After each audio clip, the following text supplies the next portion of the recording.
Tú has venido a la orilla,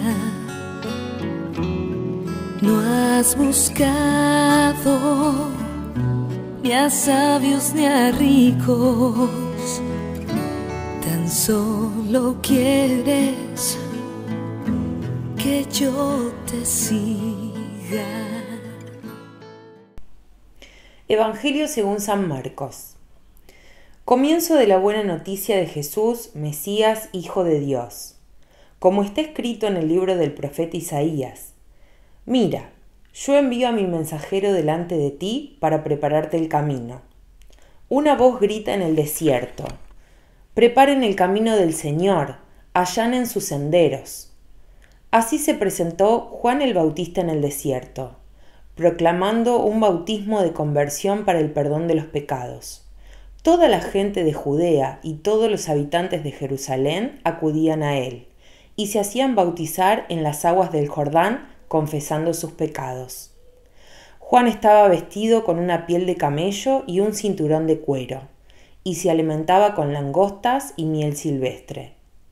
Y predicaba diciendo: Detrás de mí vendrá el que es más poderoso que yo, y yo ni siquiera soy digno de ponerme a sus pies para desatar la correa de sus sandalias. Yo los he bautizado a ustedes con agua, pero Él los bautizará con el Espíritu Santo.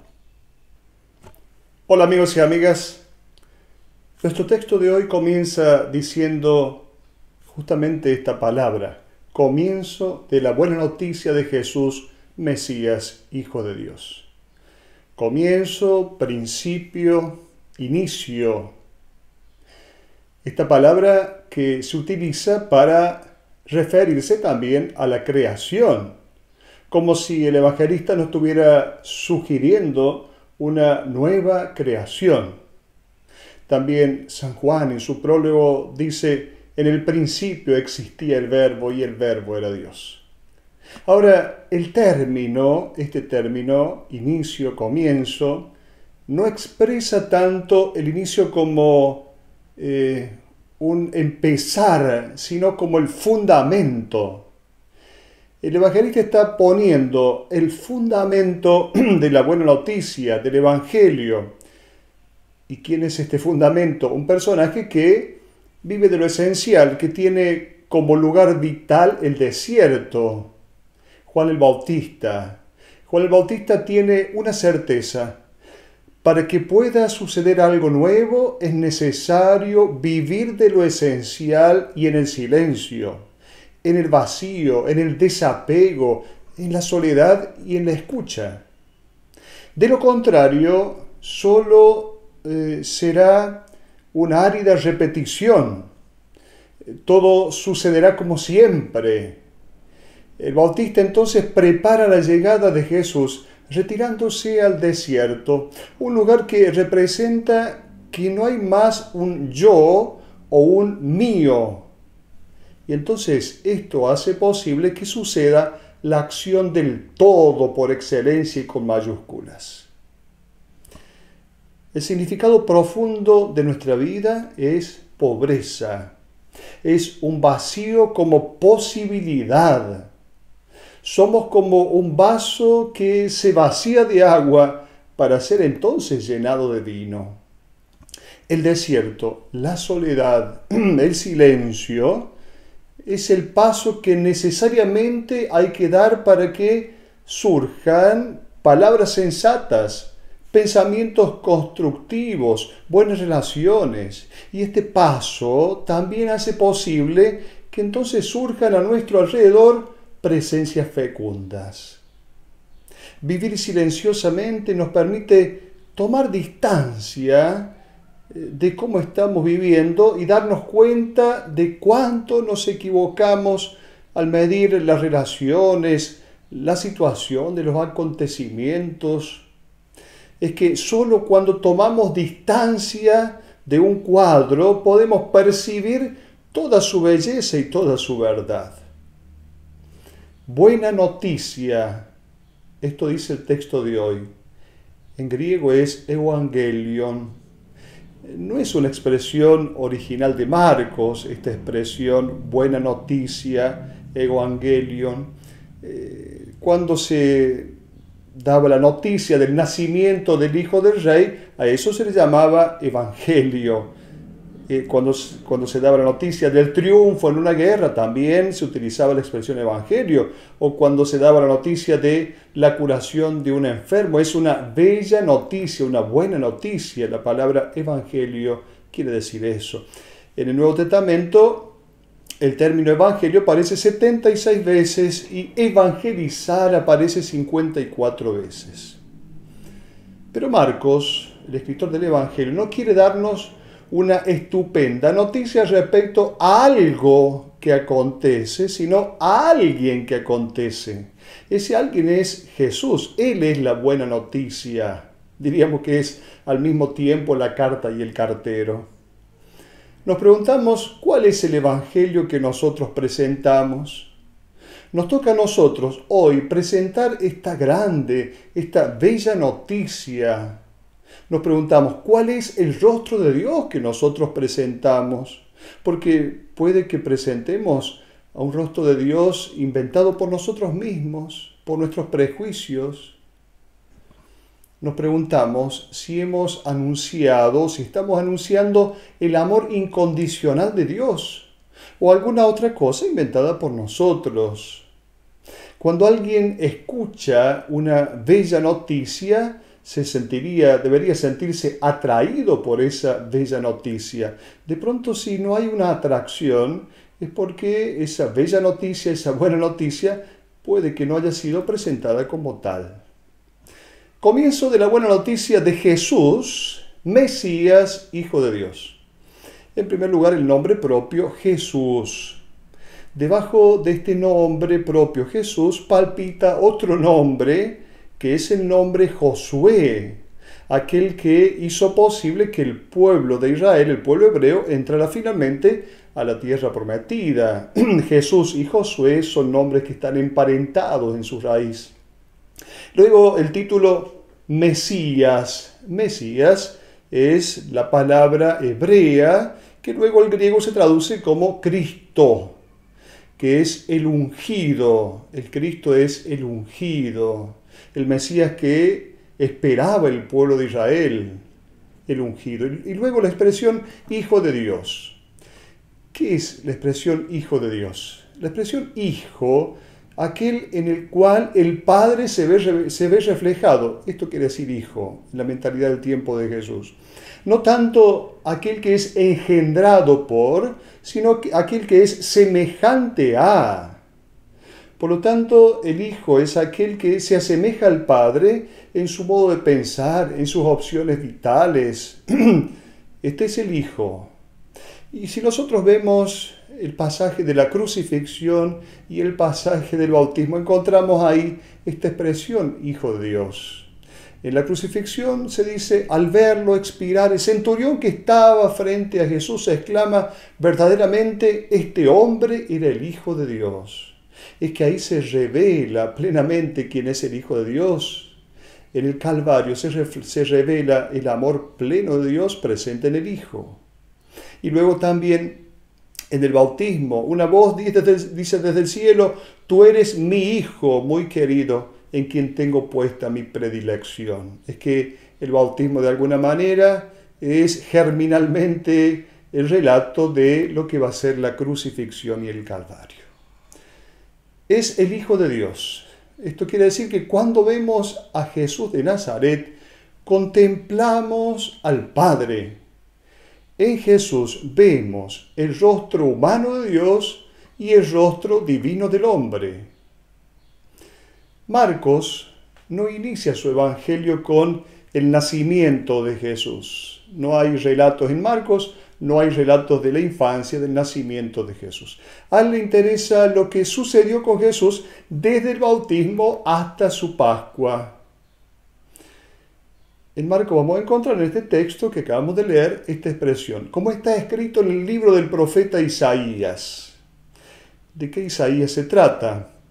El profeta del cual habla El evangelista es el Isaías que vivió en Babilonia junto a los deportados de Babilonia. Este profeta Isaías tuvo una misión importante: preparar al pueblo que luego sería liberado de la tierra de la esclavitud de Babilonia y llevarlo a la tierra prometida, a Israel. Muchos israelitas se habían ya paganizado en Babilonia. Entonces, para Isaías no ha sido fácil ayudar a este pueblo a salir de estas comodidades de Babilonia para luego volver a la tierra de los padres. En el profeta Isaías, Marcos entonces va a ver una imagen anticipada de la misión que también el Bautista, Juan el Bautista, fue llamado a cumplir. ¿Cuál es esta misión? Preparar al pueblo para que pudiera acoger al Señor que venía a liberarlo y luego entonces introducirlo en la verdadera tierra de libertad, que es el reino de Dios. Yo envío a mi mensajero, dice el texto. La palabra mensajero es la palabra malach, es la misma palabra para decir la palabra ángel, que significa mediador de la salvación. Juan el Bautista entonces es ángel. Así también se utiliza esa palabra para referirse a Moisés en el Antiguo Testamento. Es ángel. Ahora deberemos preguntarnos quiénes son los ángeles que nos hacen posible la salvación. Todos nosotros vivimos situaciones de esclavitud de las cuales el Señor viene a liberarnos. Así como Isaías, así como Juan el Bautista, siempre hay alguien que prepara el camino. Estos son los ángeles de nuestra vida, con nombre y apellido. Entonces, yo puedo preguntarme si alguna vez he sido, o cuántas veces he sido ángel para otra persona. Como está escrito en el libro del profeta Isaías. Y luego aparece un collage de textos del Antiguo Testamento. Algunos textos, por ejemplo, que son tomados del libro del Éxodo, en el capítulo 23, versículo 20. Yo voy a enviar un ángel delante de ti para que te proteja en el camino. Otro texto tomado de Malaquías, capítulo 3, versículo 1. Yo envío a mi mensajero para que prepare el camino delante de mí. Una voz proclama en el desierto, capítulo 40 del profeta Isaías, versículo 3. Una voz proclama: preparen en el desierto el camino del Señor. Una voz grita en el desierto: preparen el camino del Señor, allanen sus senderos. Una voz, dice San Agustín, no es la palabra, es la voz. La voz es Juan, es portadora de la palabra. La palabra es Jesús. Grita ¿dónde? En el desierto. El desierto evoca el éxodo. El desierto evoca la conversión, un lugar de austeridad, evoca la liberación. Preparen el camino del Señor. ¿Por qué esta expresión camino? Porque para Marcos, diríamos, Jesús hace un viaje, un camino. Y Juan, cuyo nombre significa Dios es bondadoso, es hijo de Zacarías, cuyo nombre significa Dios no se olvida. ¿Dónde bautizaba Juan? Al norte del Mar Muerto, que se llama ese lugar Betabara. Es el lugar geográficamente más bajo del mundo. Por ese mismo lugar, muchos años atrás, Josué había hecho pasar al pueblo que venía de la esclavitud de Egipto para entrar a la tierra prometida. ¿Y por dónde pasan entonces? Por el río Jordán. Este río Jordán no tenía una importancia como el río Nilo o como el Tigris y el Éufrates en la Mesopotamia, no. Solo era importante porque marcaba el fin de la tierra prometida, Israel, y el inicio de la tierra de los paganos. Cuando Israel pasa a través del río Jordán, viniendo de la tierra de los paganos, era justamente para entrar nuevamente en la tierra prometida. Y entonces esto significa que Juan hace entrar al pueblo, ahora entonces ya conducido por Jesús, a la verdadera tierra prometida que es el reino de Dios. Marcos presenta a Juan el Bautista vestido de piel de camello. Así lo presenta. Se pensaba que el camello fuera el único animal capaz de cruzar el desierto, que era lugar de muerte. El camello no se desorienta en el desierto, por eso podemos decir que es capaz de superar la muerte el camello. Marcos dice que Juan está revestido con piel de camello. Marcos nos invita entonces a revestirnos de Cristo viviendo su palabra, es decir, internalizando su lógica, fundada sobre el bien. Y este es el único modo para poder atravesar la vida cotidiana, el desierto, marcada por la muerte, y así entonces poder vivir para siempre. Jesús es presentado como el nuevo Moisés, o quizá también como Josué, quienes fueron aquellos que condujeron al pueblo y quisieron entrar al pueblo a la tierra prometida. Bautismo. ¿Qué quiere decir bautizar? Porque Juan es aquel que bautiza. ¿Qué es un bautismo? Es un bautismo de conversión para el perdón de los pecados el que ejerce Juan. Bautizar significa sumergir hasta el fondo y luego poder salir de allí de una manera nueva. Entonces, bautizar significa abandonar la vida anterior. ¿Quiénes se hacían bautizar? Los paganos, los esclavos que empezaban una vida nueva, dejaban de ser esclavos y empezaban una vida nueva, los prosélitos.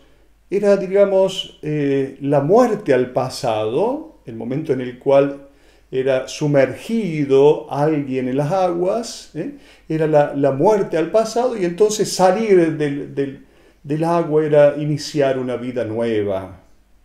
Por eso este bautismo es un bautismo de conversión para el perdón de los pecados. La palabra conversión no tenemos que ligarla inmediatamente a hacer alguna obra nueva o alguna obrita buena, sino que conversión, metanoia, es cambio de mentalidad, para luego un cambio de actitud. La conversión es una cuestión central de la vida cristiana.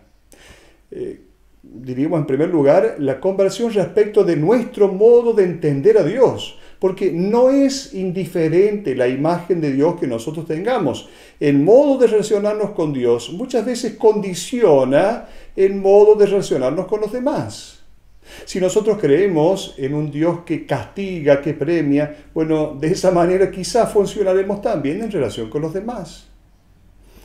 Ahora deberemos preguntarnos, ¿cuáles son nuestras esclavitudes de las cuales deberemos salir?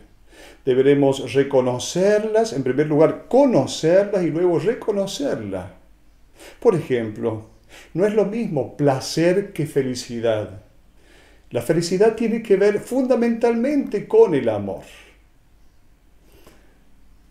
Iba a decir el texto que Juan va a expresar esto. Detrás de mí viene alguien que es más poderoso que yo, ni siquiera puedo desatar la correa de sus sandalias, ni siquiera soy digno a ponerme a desatar de sus pies la correa de sus sandalias.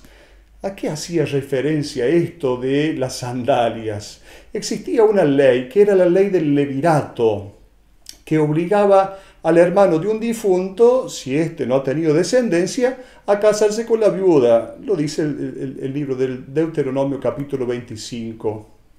Ahora, si el hermano se negaba a casarse con la viuda, ésta le sacaba las sandalias.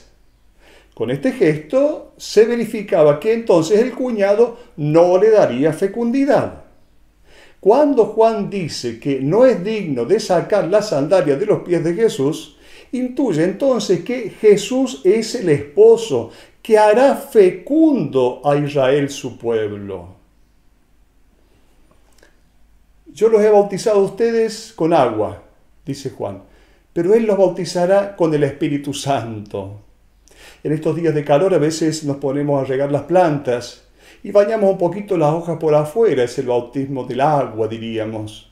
Pero es necesario que el agua penetre en la tierra y que luego entre en la planta y que produzca una savia que haga que esa planta sea luego una planta que pueda ser fecunda, que pueda producir los frutos. Esta savia es el Espíritu Santo de Dios. Ese es el bautismo en el Espíritu. En este tiempo de Adviento, abramos entonces el corazón para que la acción del Espíritu haga posible que demos frutos verdaderos. Hasta la próxima.